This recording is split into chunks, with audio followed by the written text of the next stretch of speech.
हाय सांग माने आज आम प्रस्तुत करवा लिंब पत्रर भर्ता। यह पाटी को बहुत पिता लगे किंतु देह पाई बहुत उपकारी। पिता तो निश्चय लगे जी लगे कथा तार तुलन में बहुत कम लगे। निश्चय एमती थे प्रस्तुत करूँ। फ्रेश फ्रेश लिंब पत्र को आम गचर तोली आनिबा।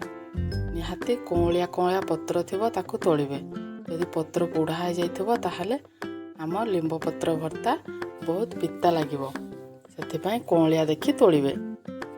लिंब पत्र भर्ता पाई आमे पतला पतला करी बैगण को काटी नेबा काहेकि शीघ्र बैगण सिझीजिवो। आ सेथिरे लूण हळदी दे ताकू सिझिबा पाई घोड़ाई देबा।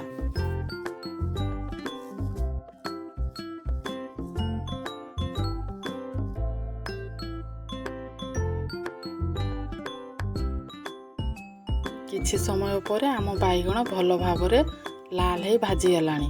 सेथिरे आमे किछि कोटा प्याज किछि कंचा लंका दे पुणी किछि समय जाए घोड़े ताकू सिझिबा पाई छाड़िबा। ए लिंब पत्रर भर्ता किए किए बनै खाइछन्ति निश्चय कमेंट माध्यम रे जणाइबे। आउ केही जदि बनै नाहंती निश्चय थरे प्रस्तुत करंतु। देखिबे जेतिकी पिता लागिबा कथा ता तुलन रे बहुत कम पिता लागिबो। आमे लिंब पत्र को भल भाव 2-3 थर धोई नबा।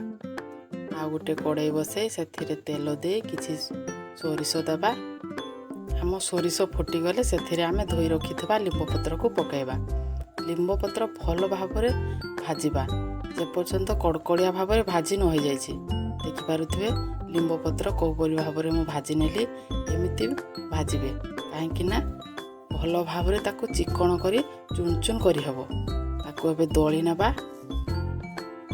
देखि पारुथिबे मु कोहली भाबरे ताकू दଳି नेली। एमिति चिकण करी ताकू दଳି नेबे काहेकि ना बैगण सहित भल भाबरे मिसी जिवो। आ भर्ता आमर बहुत बढ़िया लागिवो। देखंतु एबे एपटे आमर बैगण प्याज गलाणी ताकू आमे पातिया साहाय्य रे चिकण करी दଳି नबा। काहेकि ना आमर लिंब पत्र गुंड सहित ताकू भल भाबरे मिसी जिवो। मु प्याज पकाइला बेले टमाटो पकाइबा को भूली जाइथिली। आपण माने प्याज पकाइला बेले टमाटो निहाती पकाइबे। मु पकाई नथिली बोली एबे टमाटो पकाई दउछे। टमाटो को किछि समय आमे सिझिबा पई छाड़िबा।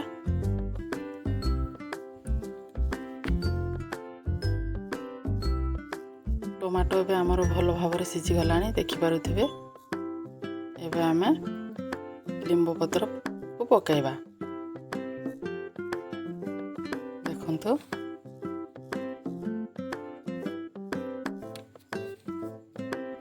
ताकू भल भाव गोळै नबा।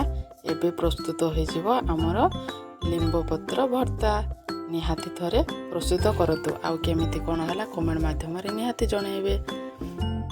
वीडियोटी जदि भल लागिथा लाइक शेयर सब्सक्राइब करबा को जमा भूलिबेनी। रहिली जय जगन्नाथ।